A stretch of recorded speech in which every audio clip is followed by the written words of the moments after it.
आज हमारा यूं एक साथ आखिरी दिन है। आखिरी दिन? मगर क्यों? हम तो सारी जिंदगी साथ बिताने वाले हैं ना। मालिनी अभय की बात सुनकर हैरान रह जाती है। हाँ, मगर कल हमारा शादी का दिन है ना। आज यूं हमारा सिंगल मिलने का आखिरी दिन है। कल से हम खुले आम मिलेंगे। हमें यूं सबसे छुपकर नहीं मिलना पड़ेगा। ओह अच्छा जी, ये तो है। कल से हमारी जिंदगी बदलने वाली है। अभय और मालिनी रेस्टोरेंट में बैठकर अपने आने वाले कल की प्लानिंग कर रहे थे। फिर दोनों साथ खाना खाकर अच्छा वक्त बिताकर रेस्टोरेंट से निकलने लगते हैं तो मालिनी को यूं लगता है जैसे कोई इनका पीछा कर रहा है।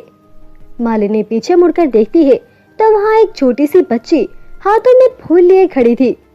हाँ, कितनी प्यारी बच्ची है। पता है अभय, मुझसे तो गरीब लोग देखे ही नहीं जाते। अरे भैया, जरा इस छुटकी को भी खाना खिला देना। मालिनी वेटर को आवाज देते हुए कहती है। मैं ऐसे खाना नहीं खाऊंगी, आप पहले ये फूल खरीदे, फिर ही मैं खाना खाऊंगी। अभय इस बच्चे से फूल लेकर घुटनों के बल बैठकर मालिनी को फूल पेश करता है। अभय की इस अदा पर मालिनी शर्मा देती है और अभय से कहती है, अभय, तुम मेरी अंधेरी जिंदगी का दीपक हो। तुम मुझे कभी छोड़कर तो नहीं जाओगे ना? मर जाऊंगा तुम्हारे बिना, लेकिन तुम्हें छोड़कर कभी नहीं जाऊंगा, कभी भी नहीं। मालिनी अभय की ये बात सुनकर खुशी से फूले नहीं समाती। अभय मालिनी को उसके घर छोड़कर अपने घर चला जाता है और मालिनी रात भर अभय के दिए हुए फूल लेकर अपने सीने से सजाए कल होने वाली शादी के ख्वाब बुनती रहती है।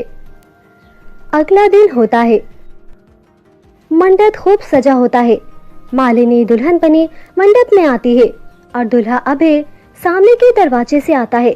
उसके साथ बाराती नहीं होते, मगर उसका हाथ एक नन्ही बच्ची थामे होती है और अभय के पीछे एक लड़की व्हीलचेयर पर बैठी इनके साथ ही आती है। वो लड़की हिलजुल नहीं पा रही थी। मालिनी इन दोनों को देखती हुई हैरान हो जाती है। ऐसे जानती हो मालिनी, सुना है तुम्हें सब कुछ याद रहता है, तुम कुछ भूल नहीं पाती। जूही, लेकिन अभय, तुम इसे कैसे जानते हो? पिताजी, मम्मा की दवाई का समय हो गया है। ये सुनकर मालिनी के होश उड़ जाते हैं और वह अभय की आंखों में देखती है। अभय की आंखों से आंसू छलक रहे थे और मालिनी की कानों में बीते समय की हंसी गूंज रही थी। मालिनी और जूही दोनों बचपन की सहेलियां थी। एक साथ पली बढ़ी, साथ ही पढ़ा और दोनों को एक साथ ही किसी लड़के से प्यार हो जाता है। जूही जूही, देखो तो, हमें साथ ही प्यार मिला। लगता है हमारी जिंदगी एक ही स्याही से लिखी गई है। हाँ मालिनी, मैं तेरे लिए इतनी खुश हूँ कि मेरा तो मन करता है मेरे हिस्से की खुशियाँ भी तुझे मिल जाए। पर मालिनी एक ही लड़के से बोर हो जाती है। उसने लड़का बदल लिया, लेकिन जूही ने अपने ही प्यार से शादी कर ली और खुश रहने लगी। कुछ समय के बाद जूही के यहाँ एक नन्ही सी गुड़िया जन्म लेती है। दोनों मिलकर उसका नाम रूही रखते हैं। जूही का पति अभय अपनी नन्ही सी गुड़िया को पाकर बहुत खुश होता है। वो जूही का बहुत शुक्रिया अदा करता है। जूही का पति अभय जूही की बहुत चिंता करता है और उसका हर वक्त ख्याल रखता है। दोनों अपनी बेटी रूही के साथ हंसी खुशी समय बिता रहे थे। एक दिन जूही सब्जी लेने मार्केट जाती है। वहाँ उसका मिलन मालिनी से होता है। मालिनी, ए लड़की, तू कहाँ गायब हो गई थी? 2 साल से ना कुछ अता ना कुछ पता, और तू तो हमारी शादी में भी नहीं आई। वो बस, तुझे तो पता है ना, मैं एक चीज और एक जगह से बोर हो जाती हूँ, तो बस दूसरे शहर चली गई थी। उस दिन जूही और मालिनी ने खूब सारी बातें करी। वो बहुत खुश थी। फिर जूही वापस घर लौट आई और अपने पति से कहती है, अभय, आज मैं बहुत खुश हूँ। मैं अपनी बचपन की सहेली मालिनी से मिली। वो बिल्कुल नहीं बदली, आज भी वैसी की वैसी है। बहुत जल्द एक ही चीज से बोर हो जाने वाली। इवन वो इंसानों से भी बोर हो जाती है। हाँ, तो सब तुम्हारी तरह थोड़ी ना होते हैं। अच्छा, बस रहने दो। अच्छा सुनो, कल हम दोनों ने अपने पुराने रेस्टोरेंट में मुलाकात का प्लान बनाया है। तुम भी रूही को लेकर आ जाना, मिल लेना उससे, मगर थोड़ी देर के बाद आना। क्योंकि तुम्हें तो मालूम है ना, हमें जरा गर्ल्स टॉक करनी है, कुछ गॉसिप्स वगैरह, समझा करो ना। हाँ हाँ समझ गया, मैं थोड़ी देर ठहर कर पहुँच जाऊंगा और मिल लूंगा तुम्हारी खास दोस्त से। अगले दिन जूही तैयार होकर खुशी खुशी अपनी सहेली मालिनी से मिलने जाती है। मालिनी जूही को रेस्टोरेंट के गेट के पास सड़क किनारे ही मिल जाती है। मुझे पता था तुझे भी मेरी तरह मिलने की बहुत जल्दी है, तभी बाहर खड़े मेरा वेट कर रही है। हाँ यार, चल अब बता कैसी गुजर रही है। यार क्या बताऊं, बहुत मस्त गुजर रही है जिंदगी। असल जिंदगी तो परिवार के साथ होती है। मैं बहुत खुश हूँ। एक प्यारा सा परिवार है, प्यार करने वाला पति है। आई एम सो हैप्पी यार, सच में बहुत ज्यादा खुश हूँ मैं। बस कर यार, क्या खुशू की रट लगा रखी है। मुझे तुझसे जलन हो रही है। मुझे देख, एक बार भी प्यार नहीं मिला और तूने अपने प्यार को पा भी लिया और इसके साथ खुशी से अपना जीवन भी बिता रही है। जलन हो रही है मुझे। ये सुनकर जूही हैरान रह जाती है। ये तू क्या कह रही है मालिनी? तुझे तो प्यार मिला था, मगर तूने खुद ही उसकी कदर नहीं की। जिंदगी बोर होने का नाम नहीं मालिनी, बल्कि रिश्तों को संभालने का नाम है। अगर तू भी अपने प्यार की कदर करती तो आज तू भी मेरी तरह हैप्पी लाइफ बिताती। ओफ बस कर यार, चुप कर, मुंह बंद कर अपना। इतना कहकर मालिनी गुस्से से जूही को धक्का दे देती है और जूही मालिनी के धक्के से सड़क की ओर गिर जाती है और वहां से गुजरती गाड़ी से टकराकर ऊंचा उछलकर फिर वापस गिरती है। जूही अपने ही खून में नहा जाती है। ये देखकर मालिनी जूही की मदद करने के बजाय डरकर वहां से भाग जाती है। मगर अभय रूही को गोद में उठाए उसी ओर आ रहा था। वो मालिनी को धक्का देते देख लेता है।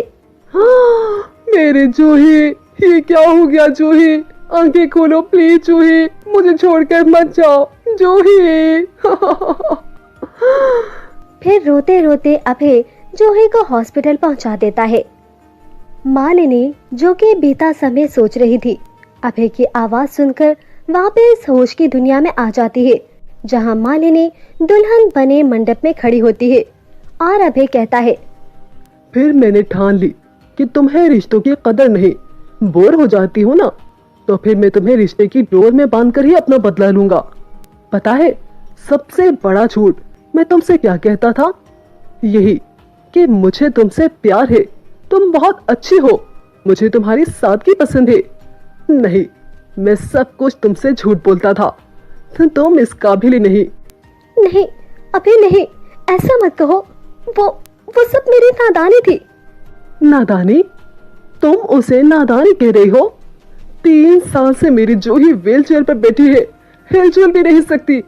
तुमने अपनी जलन में मेरी बच्ची से उसकी ममता छीन ली, मुझसे मेरी पत्नी छीन ली, और तुम इसे नादानी कहती हो? क्या कसूर था मेरी मासूम बच्ची का? हाँ, क्या कसूर था मेरा और मेरी जूही का? बताओ मुझे। मालिनी जूही के कदमों में बैठकर पिलक पिलक कर रोने लगती है और कहती है, ये मेरी गलती थी अभय, लेकिन इसकी सजा इतनी बड़ी तुम मत दो। मुझे माफ कर दो जूही, तुम भी मुझे माफ कर दो। रूही बेटा, मुझे माफ कर दो। अभय मैं तुम्हारे बिना रह नहीं पाऊंगी। अभय मैं मर जाऊंगी, मुझे यूं मत छोड़ो प्लीज। अभय मुझे मत छोड़ो, मैं मर जाऊंगी। मालिनी को यूं रोता देखकर जूही के हाथों में हलचल होती है।